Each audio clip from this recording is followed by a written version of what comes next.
Hello and welcome from Budapest. This is Hungary Reports from Public Media M1, bringing you the latest news from Hungary and the Carpathian Basin in English. I'm Árpád Szőci. Great that you can be with us. Pro-migrant parties in Europe will be trying again to force member states to take in migrants based on a mandatory quota system. That's what the Hungarian Foreign Affairs and Trade Minister said on public radio. Péter Szijjártó also calls it a worrisome and dangerous step that the new Italian government opened its southern ports to boats carrying illegal immigrants. Viktor Orbán was greeted with a rushing applause at a meeting of the right-wing Brothers of Italy party. In his speech, the Prime Minister said that in countries where there was a left-wing government, migrants were let in and taxes were increased.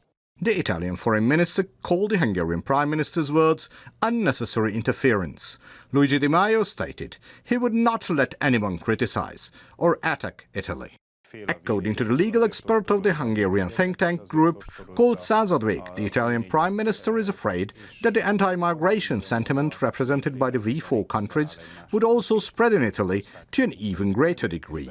Conte won't be able to resist the false political thinking according to which migrants should be let in because of humanitarian reasons and also because this is the politics that Macron and Merkel represent. However, he will be probably not like to keep the migrants in Italy. Rather, he would like to spread them all over Europe, in which V4 countries are not partners. Exactly because of this, Conte may end up in the same situation as Merkel, Zoltán Lomnici said. As Péter Szijjártó, Minister of Foreign Affairs and Trade, explained in the program of Sunday News on Kossuth Radio, this is highly alarming and dangerous that the new Italian government had opened the ports of southern Italy to the ships carrying illegal migrants, since this could give a new impetus to waves of illegal immigration. Our stand is entirely obvious. We are not willing to accept compulsory migrant quotas, the minister said.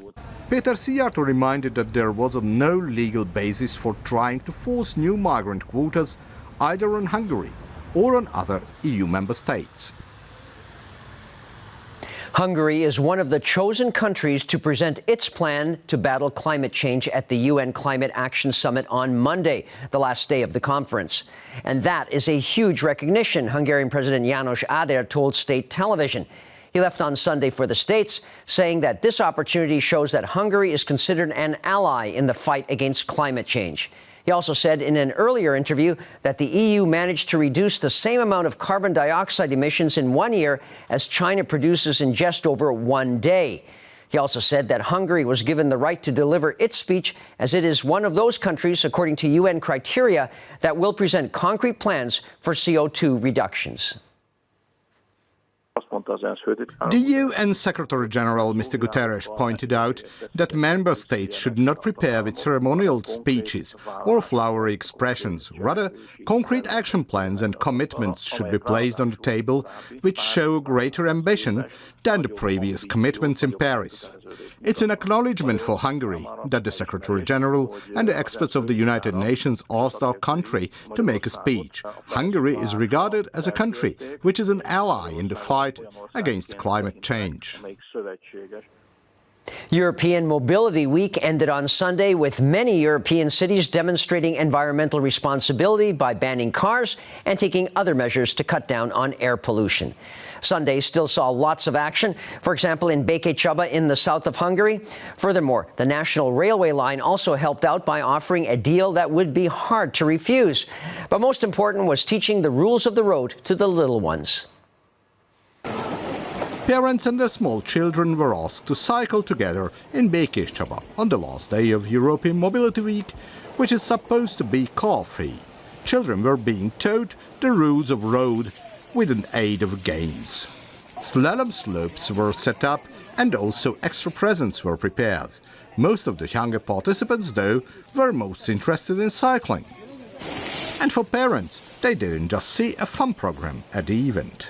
I think it's important that children see that there aren't just cars in the world. It's also possible to use your own two legs to also get anywhere, said one mother. The city of Debrecen in the east also joined in on the one-week event whose goal is to call attention to the environmental protection and sustainable transport. Children rode bikes on a national traffic simulation track known as Crash Track to learn about rules of the road. But they also could dress up as a riot police. Hungarian National Railway, MÁV, also took part on Car-Free Day, as anyone could travel free provided they brought along their favorite form of transportation. And so many took advantage of the offer.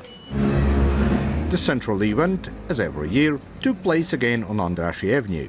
This time, instead of vehicles, pedestrians ruled the terrain, and many were children with their parents. With something for everyone, they could all enjoy games, gastronomic specialties, and free concerts. Hungary has another direct air route to the Far East. This time, flights from the Polish airline LOT will leave Budapest 3 times a week for the South Korean capital of Seoul. The flight takes less than 11 hours, and it's hoped this connection will bring in more tourists and more business. Dancers wearing South Korean national costumes awaited passengers at Liszt Ferenc International Airport in Budapest since Polish LOT Airlines launched direct flights from the Hungarian capital to Seoul. A flight from Budapest east to South Korea. The CEO of the company said this was the first time that they had been transporting passengers from Budapest to the Far East, but they've already been working on increasing the number of flights. We are starting the flight 3 times per week at the moment, but I'm hoping that with support of the Hungarian government and of the Polish government and of the Korean government, we will be able to grow the number of frequencies very quickly to at least 7 frequencies per week. Launching a direct flight is also justifiable by the fact that almost 80,000 passengers are registered between the two countries each year at the Budapest airport, said the CEO of the airport. Dreamliner aircraft with 252 seats available in a 3-class configuration. I truly believe that this is an excellent product offering for both the growing business travel segment as well as for leisure guests. The Parliamentary State Secretary of the Ministry of Foreign Affairs and Trade pointed out the aim was to place Budapest on the map of the world's most significant destinations. Levente Magyar emphasized this flight could not have been launched had LOT not taken over the role of Hungarian National Airlines. Furthermore, it also had established a relationship of trust with the South Korean government. Not only it's a Hungarian-Polish success story, but a Hungarian-South Korean and a Polish-South Korean one also. As 3 countries were necessary for this flight to be launched, most likely all 3 countries will benefit from the fact that there is a direct flight between Budapest and Seoul. Levente Magyar said. Seoul is more than 8,000 kilometers from Budapest. Up until now, the South Korean capital could only be reached by transferring. From now on, however, the airline's Boeing 787 Dreamliner will cover this distance in 10.5 hours.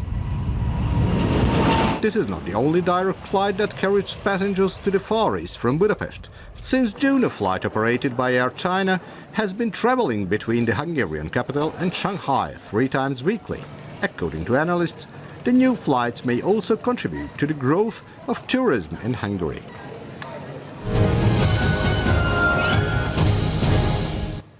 One of Hungary's top cultural projects, the restoration of the Star Fortress Arts, History and Military Cultural Center in Komárom in the north of the country, has been completed.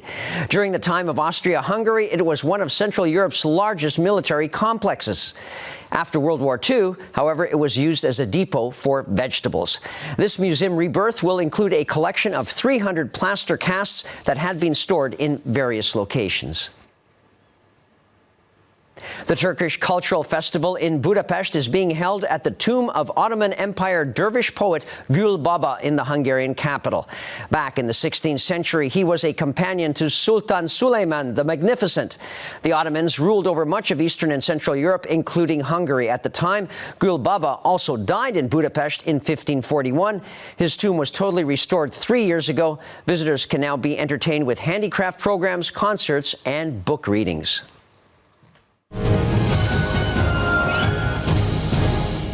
And that's all for now, but we'll also be back the next night live right after the news in Hungarian at 11 p.m. local time. You can also catch us in repeats and online. Please stay tuned now, if you can, for our new shows in German, Russian, and Chinese. Thanks very much for watching, and viszontlátásra.